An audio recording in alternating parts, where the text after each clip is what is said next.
Hey guys, Anthony Jones here, and in today's video, we're gonna take this 16-foot bass tracker, and I'm gonna show you how we turn it from old to bold with a complete overhaul. In this video, I'm gonna share with you how Brigade Boats turned your grandpa's rusty old tin can into an electric elite tournament fishing machine. Stick around, I'll show you how we did it, and subscribe to the channel for awesome content.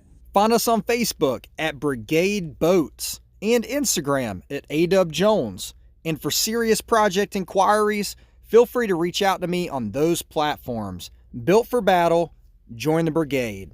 Before I do a walkthrough showing you the final product, I wanted to show you the condition this 1981 16-foot Bass Tracker 3 was dropped off in. Pretty rough to look at, and to an everyday Joe, they might just think that this boat is a pile of junk. But what they don't know is my customer is all about function over fashion, and he had already made a solid investment in parts and performance. Now it was my job to make the boat look the part of an actual tournament boat. Speaking of which, this boat will run in the Electric Elites, an all-electric invite-only tournament trail here in the state of Georgia. So a quick walkthrough of what's under the hood. This boat is running Garmin everything, including a Garmin Force 112-pound thrust trolling motor with spot lock, a Garmin 73 SV, and a Garmin 93 SV, including pan optics. Out back is an electric outboard by E-Propulsion. It's the Navy 6.0, which is the 9.9 horsepower. To power the outboard is a matching pair of Navy 48-volt lithium batteries. Quick note, guys. You'll notice through the video the outboard and electronics were removed for this project. We felt that was best to protect these items, especially given we were cutting metal, grinding, and spraying the boat. Therefore, they were unavailable for my final footage as they were still in the customer's possession. You'll also notice the interior has already been decked out. Piedmont Custom Fab did that work in January 2020. It's all aluminum construction with a rod locker, live well, and plenty of battery storage. With that said, let's take a look at all the work we did to give this bass tracker a brand new look. The first thing I did was get the boat ready for paint. This is where a majority of the labor was involved. I spent a lot of time wire wheeling, sanding, and stripping decals. For all of the original decals, I used a wire wheel to remove. For the recently applied decals, I was able to heat with a heat gun and scrape off.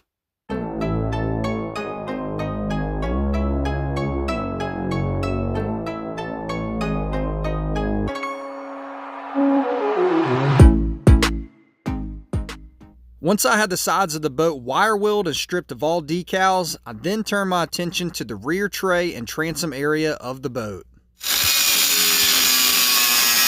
I had a vision in my head of how I wanted the rear tray to turn out. I decided to delete the hideous rear cowl vents. These were no longer needed due to going all electric, and removing them would really clean up the look. Next, I built custom covers for where the cowl vents once were. These will be removable to still allow access. I'd also fix a number of dents and dings on the transom and transom braces. Part of my vision was, once complete, to wrap the new access panels and rear tray inserts in Guards Gator Skins, but I'd have to wait for final paint to be able to accomplish that. Now that the boat was prepped, it was finally time for paint. We had access to a climate-controlled shop, so we took the boat there. This heated shop would be key because the matte clear coat would need warmer temperatures to cure properly. I'd like to thank my good friend Chris from ATF Hydrographics for showing up not once, but twice to paint this boat. I'll go into greater detail in the step-by-step paint video I'll do featuring this boat, but long story short, we had compressor issues that prevented us from spraying the boat the first attempt. So we actually had to regroup and come back 2 days later with the plan B to get the boat sprayed. Paint job from hell. This thing just never ends. Once in the shop, we prepped for paint by cleaning the boat with naphtha, lightly sanding, cleaning again, taping everything off, cleaning yet again, and then spraying the paint. Again, I'm going to do a paint job video showing this full process in greater detail in the near future on my channel, and Chris is also doing a video on his channel, but it will go into great detail of the settings and specs and all the equipment he used to spray this boat, so be sure to check him out.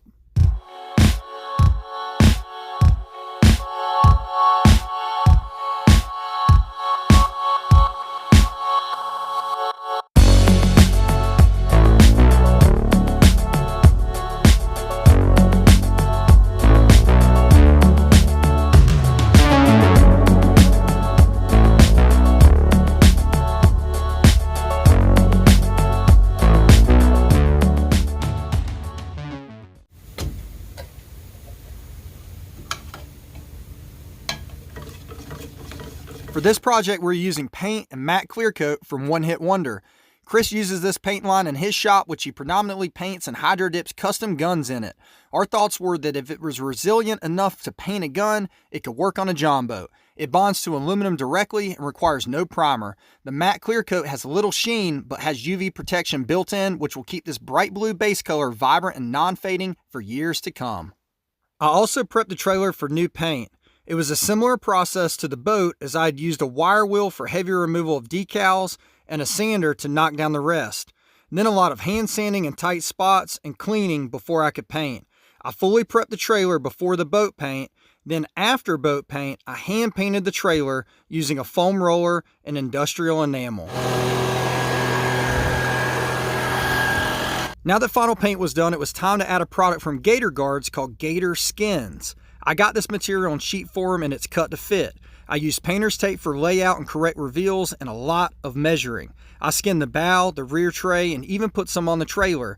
Not only does this product dress things up, but it adds some function as it adds traction and protection to those areas. The link to this product is in the video description, so if you're interested, definitely check Gaurds out. I'll also be doing an install video on this product in the near future, so stay tuned for that. Now that the boat and trailer were painted and GatorSkinz on, it was time to finish the punch list. Trailer bunks and taillights went back on the trailer. Ram mounts, nav light, and pole light mounts went back in the boat. Everything that was removed went back in with brand new stainless steel hardware. I also attached the custom panels I cut in Gator Skin to the rear tray.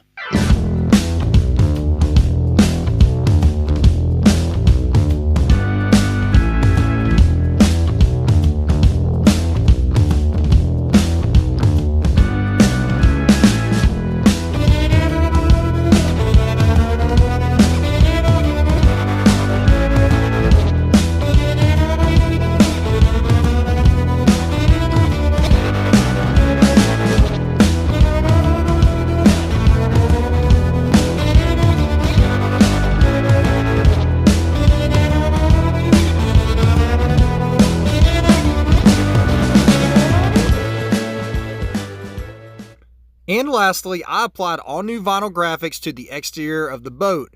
This included custom registration numbers and logos representing the companies involved with this project, who also happen to support what I do here on YouTube. A few miscellaneous things that I did to the boat. There was some carpet peeling in the interior due to wear and tear. I was able to fix that with a custom aluminum lip that I cut and installed. A little tedious, but turned out really nice. I also installed a new through hole fitting for the rear bilge pump. And I moved the transom tie-down eye bolt location 4 inches in for a more suitable angle mount for new boat buckle transom straps. Last but not least, I added a new screen to the live well fill pump on the back of the transom.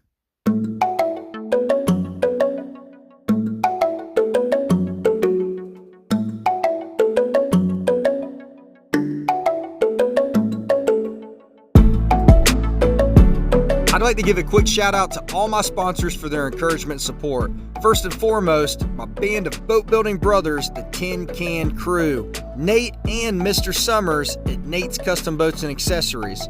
Chris at ATF Hydrographics. Plead the Fifth Fishing.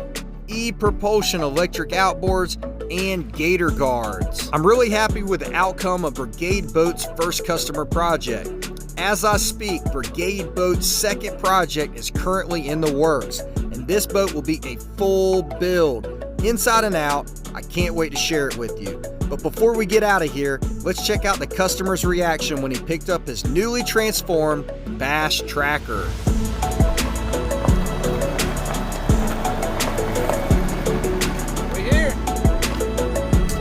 Did you sleep last night? A little bit.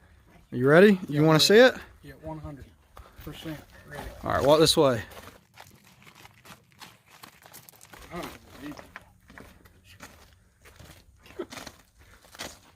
wow. How about that? Wow. Dad don't even look like the same boat. You do, man. That's sharp. It don't even look like the same boat. Wow. No, that surpasses expectations by, oh my Oh, that's good. That is nice. I almost want to buy it from you. I know you wouldn't sell though. Unbelievable.